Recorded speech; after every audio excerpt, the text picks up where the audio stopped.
Standard for subject Hindi.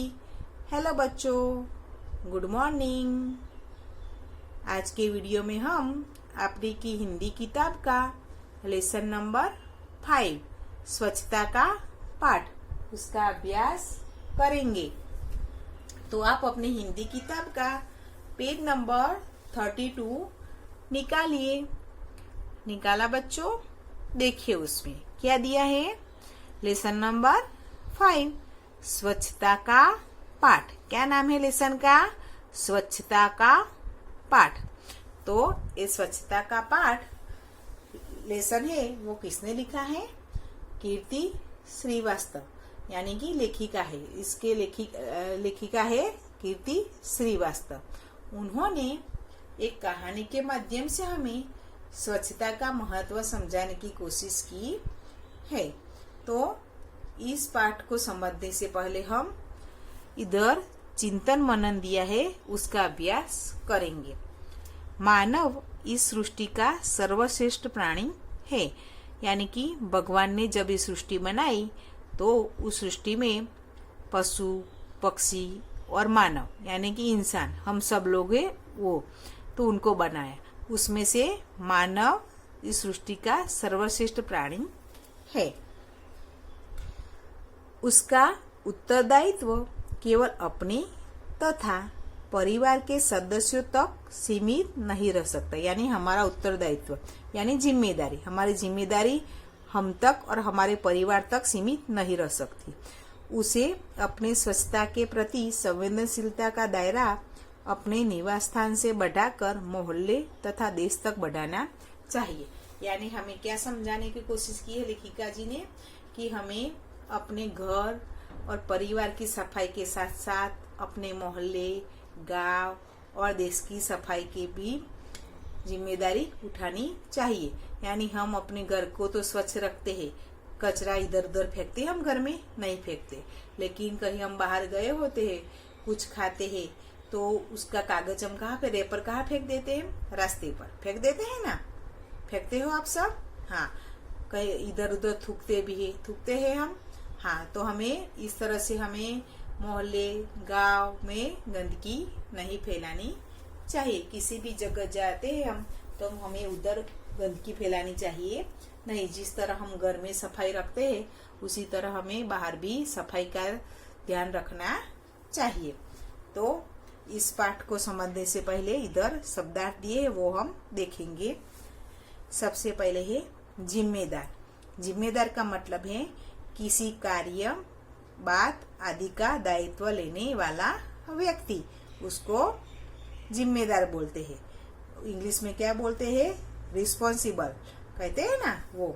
फिर कचरा। कचरा का मतलब होता है कूड़ा। क्या होता है? कूड़ा। इंग्लिश में उसको क्या बोलते हैं? गार्बेज बोलते हो ना वो। उसके बाद अभियान। अभियान का मतलब है दल बल सहित चल पड़ना। यानी अभियान यानी कोई भी जिम्मेदारी ले उसमें हम दल बनाते हैं। बहुत सारे व्यक्ति एक साथ इकट्ठा होकर उस कार्य को पूरा करते हैं, उसको अभियान बोलते हैं। तो अब हम पाठ देखेंगे। हर साल की तरह इस साल भी गर्मियों की छुट्टी में गोलू अपने दादा दादी जी के यहाँ आया था। तो गोलू नाम का जो लड़का था वो हर साल गर्मियों की छुट्टियों में क्या कहा जाता था? अपने दादा और दादी जी के पास। तो इस बार भी वो वहां आया था। गोलू को दादा दादी जी के यहाँ बड़ा ही मजा आता था, पर इस बार वह उतना खुश नहीं था जितना हर साल रहता था। तो गोलू को वैसे तो अपने दादा दादी जी के यहाँ बहुत मजा आता था, लेकिन इस बार वो उतना खुश नहीं था। अरे गोलू बेटा, क्या हुआ? तो उसको उदास देखकर उसकी जो दादी थी उन्होंने पूछा। मैं देख रही हूँ इस बार तुम यहाँ आकर खुश दिखाई नहीं दे रहे। अब बड़े हो रहे हो तो क्या गाँव पसंद नहीं आ रहा? तो दादी जी ने क्या प्रश्न पूछा कि तुम इस बार हर बार की तरह खुश नहीं लग रहे, तुम बड़े भी हो रहे हो तो तुम्हें गाँव पसंद नहीं आ रहा?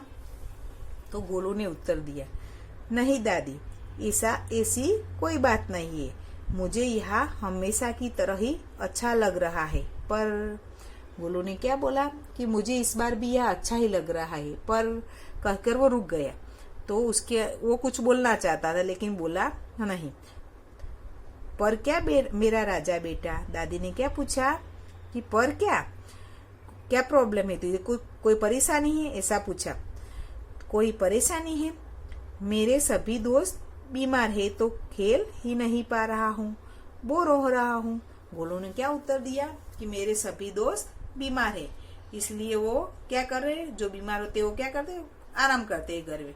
इसलिए गोलू अकेला पड़ गया है, वो खेल ही नहीं पा रहा, वो किसके साथ खेलता, सभी दोस्त बीमार हो गए थे, इसलिए वो बोर हो रहा था।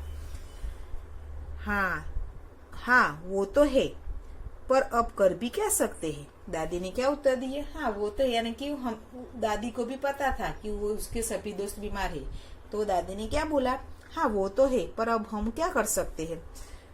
कर क्यों नहीं सकते दादी, ये सब आप लोगों के कारण ही तो बीमार हुए हैं। तो गोलू ने क्या उत्तर दिया कि ये सब जो मेरे दोस्त बीमार हुए हैं वो आप ही के कारण बीमार हुए हैं, यानी आप सब ने ही उनको बीमार किया है।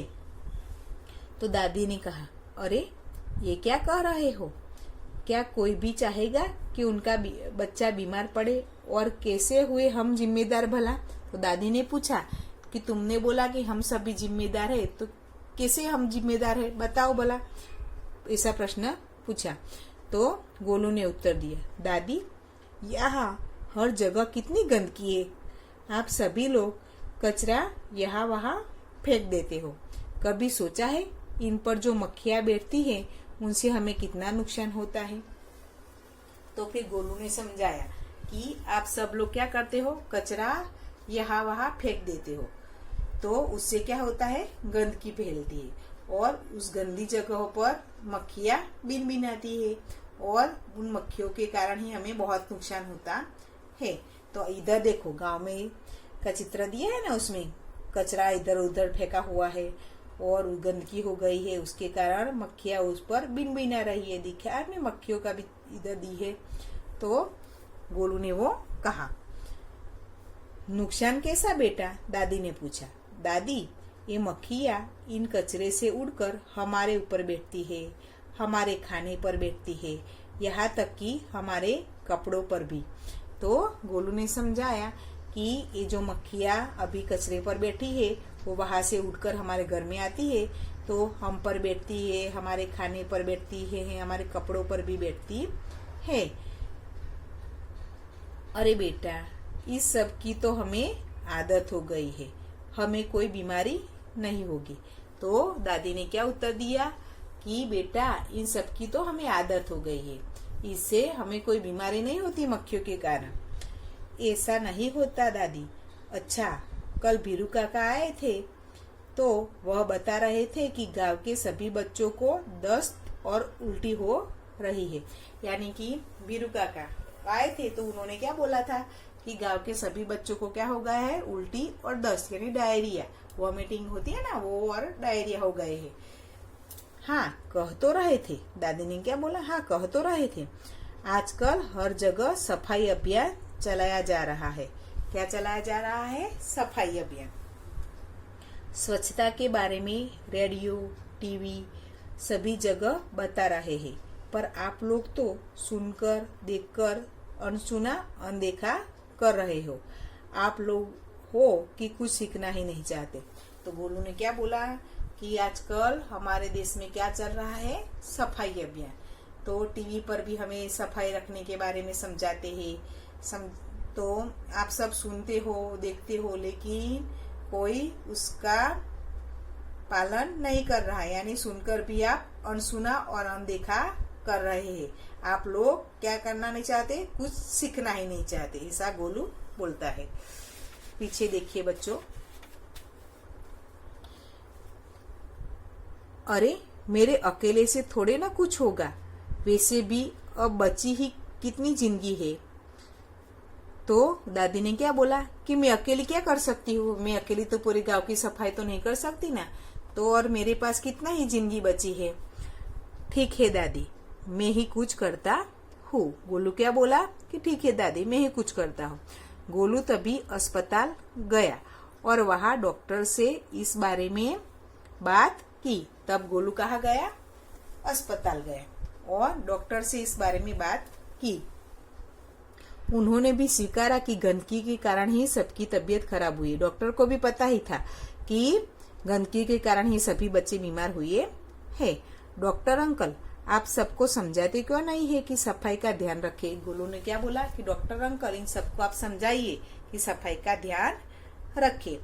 बहुत समझाए बेटा। डॉक्टर अंकल ने क्या बोला कि बहुत समझाए बेटा, पर ये लोग हैं कि सुधरना ही नहीं चाहते। अब तुम ही बताओ हमें क्या करना चाहिए? तो डॉक्टर साहब ने बोला गोलू से, क्या बोला कि उन्होंने उनको बहुत बार समझाया है, लेकिन ये सब सुधरना ही नहीं चाहते। अब तुम ही बताओ हम क्या करें? तब गोलू ने अपनी योजना डॉक्टर को बता दी। उसकी योजना अनुसार डॉक्टर ने गांव वालों को अस्पताल बुलवा लिया। तो डॉक्टर साहब और गोलू ने मिलकर योजना का मतलब है कार्य करने की रूपरेखा। इंग्लिश में हम उसको बोलते हैं प्लानिंग।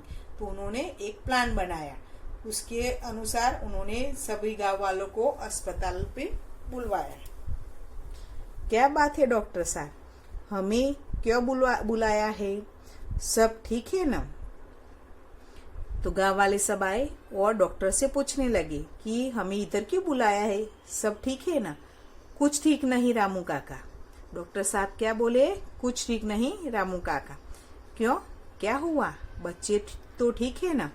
तो क्या पूछा रामू काका ने? क्यों ठीक नहीं है? बच्चे तो ठीक है, यानी कि सभी बच्चे कहाँ थे? अस्पताल में भर्ती थे, यानी वहां उनका इलाज चल रहा था। तो रामू काका ने बच्चों के बारे में पूछा कि बच्चे तो ठीक है ना? तो डॉक्टर ने क्या उत्तर दिया, देखिए, हाँ अभी तो ठीक है, पर क्या डॉक्टर साहब?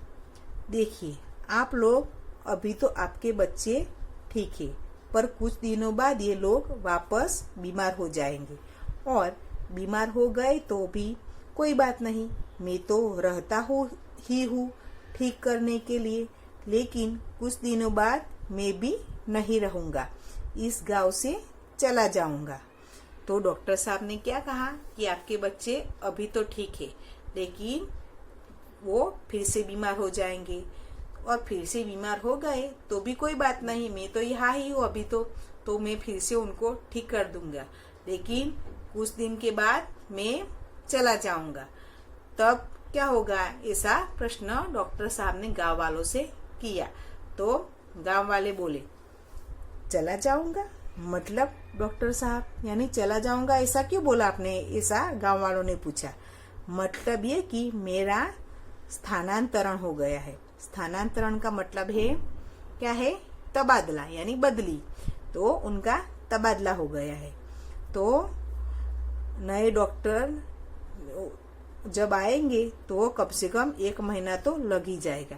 तो डॉक्टर ने क्या बोला कि मेरा स्थानांतरण हो गया है दूसरे गांव में, यानी कि इस गांव से अब उस डॉक्टर को कहाँ जाना है? दूसरे गांव में जाना है। और जब नया डॉक्टर आएगा तो कम से कम कितना टाइम लगेगा? 1 महीना लगेगा। तो तब तक क्या होगा? ऐसा प्रश्न किया। और आप लोग जिस तरह से रहते हैं उसमें तो बच्चों का बार बार बीमार पड़ना आम बात है। अभी कुछ दिन पहले भी तो बच्चे बीमार पड़े थे। तो डॉक्टर ने क्या समझाया कि आप लोग जिस तरह से रहते हैं उसमें तो 1 महीने में बच्चे कितनी ही बार बीमार होंगे, तो आप क्या करोगे? डॉक्टर साहब ऐसा न कहे, हम नहीं चाहते कि बच्चे बार बार बीमार पड़े, आप जो भी कहेंगे हम करेंगे। तो गांव वालों ने क्या कहा कि डॉक्टर साहब आप ऐसा मत कहिए कि बच्चे बार बार बीमार पड़ेंगे, हम ऐसा नहीं चाहते कि बच्चे बार बार बीमार पड़े, आप जो भी कहेंगे हम करेंगे। तो मैंने आप लोगों से पहले भी कहा है कि स्वच्छता का ध्यान रखें, पर आप लोगों के तो कान में जूं तक नहीं रेंगती। तो डॉक्टर साहब ने क्या कहा कि मैंने पहले भी आप सबको समझाया था कि आपको सफाई का ध्यान रखना चाहिए, लेकिन आप सब मेरी कोई भी बात सुनते नहीं हो। कान में जू रेंगना, यानी कि ये एक मुहावरा है। क्या है? मुहावरा है कि हमें कुछ भी फर्क नहीं पड़ता। हम कोई बात सुनते हैं तो उसका हम पर कोई असर नहीं होता। उसका मतलब ऐसा होता है कि डॉक्टर साहब ने कहा कि मैंने आपको कई बार समझा है कि आपको गंदगी नहीं करनी चाहिए, सफाई रखनी चाहिए, लेकिन आप सब मेरी कोई भी बात सुनते नहीं हो। अब जब बच्चों का इलाज नहीं हो पाएगा तब समझेंगे, और तब तक शायद बहुत देर हो चुकी होंगी।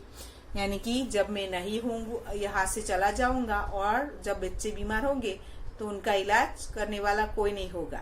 तब आपको पता चलेगा कि कितनी परेशानी होती है गंदगी के कारण।